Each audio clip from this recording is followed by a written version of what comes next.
Hide and seek वाला game खेला है? अरे छुपन छुपाई। सोचो आंखों पे पट्टी बांधकर रात के ठीक 12 बजे काले गहरे अंधेरे में अगर जंगल के बीचों बीच तुमको छोड़ दिया जाए और पकड़ने के लिए दूसरा खिलाड़ी सिर्फ एक हो, मजा आएगा ना। कुछ ऐसी ही सेम टू सेम फीलिंग देने के लिए हॉटस्टार भैया ने एक नई वेब सीरीज लॉन्च कर दी है मार्केट में। दो चीजें जिससे हर इंसान डरता है, स्कूल में पढ़ाई गई साइंस और गुस्से में पापा के चेहरे पे हीरो से विलन बनने वाले साइंस। बस इन दोनों को फटाफट अपनी मेमोरी में रिफ्रेश कर लो, शो को सही ढंग से समझने के लिए इनकी सबसे ज्यादा जरूरत पड़ेगी। नवंबर स्टोरी एक चालाक, खतरनाक और खून से भरी हुई मर्डर मिस्ट्री थ्रिलर। वो कहानी जो असली ना होकर भी आपकी रियल लाइफ में दिमाग को उलट पुलट करने की ताकत रखती है। चैलेंज है मेरा, इस रिव्यू को सुनने के बाद तुम खुद को इस शो को देखने से नहीं रोक पाओगे। आज रात नींद का बलिदान देना पड़ेगा गुरु। सबसे बड़ी गुड न्यूज, जिसको तमिल नहीं आती, शो तुमको हिंदी डबिंग में भी मिल जाएगा। सबटाइटल्स का टेंशन खत्म। कहानी एक मशहूर राइटर के इर्द गिर्द बुनी गई है जिनको क्राइम थ्रिलर लिखने का बड़ा शौक है। सिर्फ दो लोग 24 में से 24 घंटे दूसरों को मारने के बारे में सोचते हैं। पहला खूनी और दूसरा राइटर। ये बंदा दूसरी कैटेगरी में नंबर 1 पे आता है। ठीक अपने पापा की तरह बेटी अनु का दिमाग भी उसेन बोल्ट से तेज भागता है। बंदी एक एक्सपर्ट कंप्यूटर इंजीनियर है जो अक्सर टेढ़े मेढ़े पुलिस केसेस को सुलझाने में कानून के हाथों को थोड़ा और लंबा खींचने में हेल्प करती है। इन दोनों की जिंदगी में ट्रेजेडी ये है कि पापा द राइटर एल्जाइमर नाम की खतरनाक बीमारी का शिकार हो गए हैं। बंदा धीरे धीरे अपनी याददाश्त खोने लगा है। एक पॉइंट आएगा जब सारी यादें 100% डिलीट। बस उस मोमेंट से पहले ये अपनी लास्ट क्राइम नॉवल की कहानी कंप्लीट करना चाहते हैं। आखिरी इच्छा टाइप समझ लो। सोच रहे होगे कहानी याद कैसे रहेगी, इनको तो भूलने की बीमारी है। तो बंदे ने घर की दीवार को ही अपना दिमाग बना लिया है जिसपे सारी यादें लिखी हुई हैं। लेकिन शो में ट्विस्ट आता है जब राइटर की बुक से बाहर निकल के क्राइम्स रियल लाइफ में होने लग जाते हैं। टोटल 2 केसेस हैं जिन्होंने पुलिस से लेकर पूरे शहर को हिलाकर रख दिया है। पहला, कई सालों से बंद पड़े एक सुनसान घर में अजीबोगरीब हालत में मिली एक औरत की लाश। बॉडी पे 47 मतलब 47 निशान है किसी नोकीली चीज से चोट पहुंचाने के। पूरी बॉडी पे पेंट लगा हुआ है ताकि फिंगरप्रिंट्स की टेंशन ही खत्म। पुलिस आएगी तो सिर्फ बॉडी को लेकर वापस। किलर को पकड़ना एकदम इम्पॉसिबल समझ लो। दूसरा केस कंप्यूटर एंड टेक्नोलॉजी का है। पुलिस केसेस की इंफॉर्मेशन जिस सिस्टम पे स्टोर की जाती है वो किसी साइबर लुटेरे ने हैक कर लिया है। चोरी क्या हुआ? एक पुलिस रिपोर्ट जिसको ढूंढकर निकालना रेगिस्तान के बीच में सुई निकालने जितना मुश्किल है। चलो मैं एक छोटा सा हिंट दे देती हूँ। ऊपर वाले दोनों केसेस में एक चीज कॉमन है,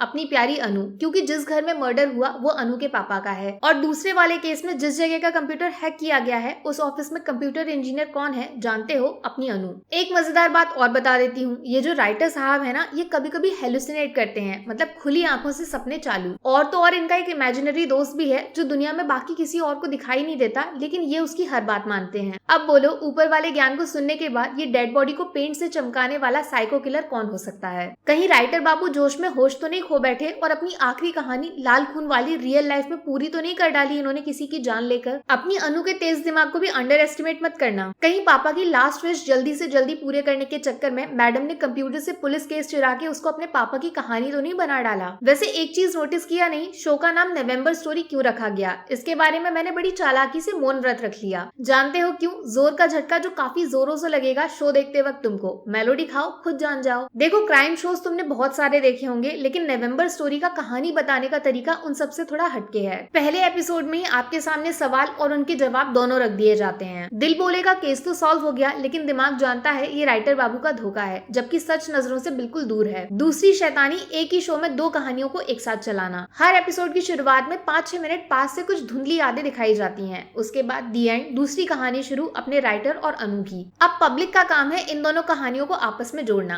और यकीन मानो मेरे दोस्त, इस शो का राइटर तुम्हारी सोच को बहुत अच्छे से पहचानता है। जो भी तुम सोचोगे वो तो बिल्कुल नहीं होगा। तीसरी कलाकारी का कनेक्शन है बैकग्राउंड म्यूजिक के साथ। स्क्रीन पे सिर्फ लाल रंग दिखाने से कोई शो मर्डर मिस्ट्री नहीं बन जाता। उसके लिए जरूरत पड़ती है दिल को धक धक करने पे मजबूर करने वाले हॉन्टिंग और इंटेंस म्यूजिक की। बस ये संगीत वाली फील्ड में नवंबर स्टोरी ने छक्का मार दिया है। एक काम करना यार, इस वीडियो के तुरंत बाद जाके नवंबर स्टोरी का ट्रेलर देख लेना यूट्यूब पे। ऊपर मैंने क्या बोला वो एकदम परफेक्ट तरीके से समझ में आ जाएगा। सबसे बड़ी तारीफ की बात, पूरे 7 एपिसोड तक किसी सस्पेंस को लगातार बना के रखना और एंड मोमेंट पे चेस के गेम की तरह पब्लिक को चेकमेट करना। राइटर साहब बहुत तेज हो रहे हो। हाँ, बस बीच बीच में मन करेगा कि चुपके से 5-10 मिनट की नींद मार लेता हूँ, क्योंकि कहानी थोड़ी सी धीमी हो जाएगी। लेकिन जो सोएगा वो खोएगा, जो जागेगा वो पाएगा। फैसला तुम खुद कर लो। इन शॉर्ट, इंडिया में बैठे बैठे हॉलीवुड लेवल की क्रिएटिविटी के दर्शन करना चाहते हो तो भैया आज रात का सीन बना लो। तुम, हॉटस्टार और साथ में गरम कप चाय, परफेक्ट लव ट्रायंगल। मेरी तरफ से नवंबर स्टोरी को 5 में से 4.5 स्टार्स। एक साथ गलती से भी कोई लूज पॉइंट ना छोड़ने वाली परफेक्ट कंप्लीट कहानी के लिए। 1 स्टार शो से लगातार कनेक्शन बनाए रखने पे मजबूर करने वाले चिलिंग और स्कैरी बैकग्राउंड म्यूजिक के लिए। 1 स्टार एक ही शो में दो अलग अलग कहानियों को एक दूसरे के पैरेलल चला के उनके तार आपस में जोड़कर दिमाग को हिलाने वाली चालाक राइटिंग के लिए, एक स्टार शो से जुड़े हुए सभी एक्टर्स की एफर्टलेस एंड स्ट्रॉन्ग परफॉर्मेंस के लिए। तमन्ना लीड जरूर है लेकिन स्क्रीन टाइम सबको बराबर मिला है, इसको बोलते हैं टैलेंट के साथ इंसाफ करना। बच गया हाफ स्टार वो सीरीज की ओपन एंडिंग को देना चाहूंगी। कुछ लोग सिर्फ एंड सीन देखकर कहानी सिंपल थी सोच के टीवी बंद कर देंगे, लेकिन दिमाग खोलोगे तो कहानी एक बार फिर शुरू हो जाएगी नए नजरिए के साथ। बात करूं नेगेटिव्स की तो हाफ स्टार कटेगा अपने कछुआ भैया के कैमियो के लिए। बीच में कहानी स्लो है, थोड़ा पेशेंस रखिएगा मेरे दोस्त। बाकी वीडियो में कुछ पसंद आया हो या फिर कुछ शिकायत करनी हो तो मैं आपको इंस्टाग्राम पे भी मिल जाऊंगी, वरना थोड़ा सा इंतजार करिए। मिलूंगी आपसे अगले वीडियो में। Take care, bye bye.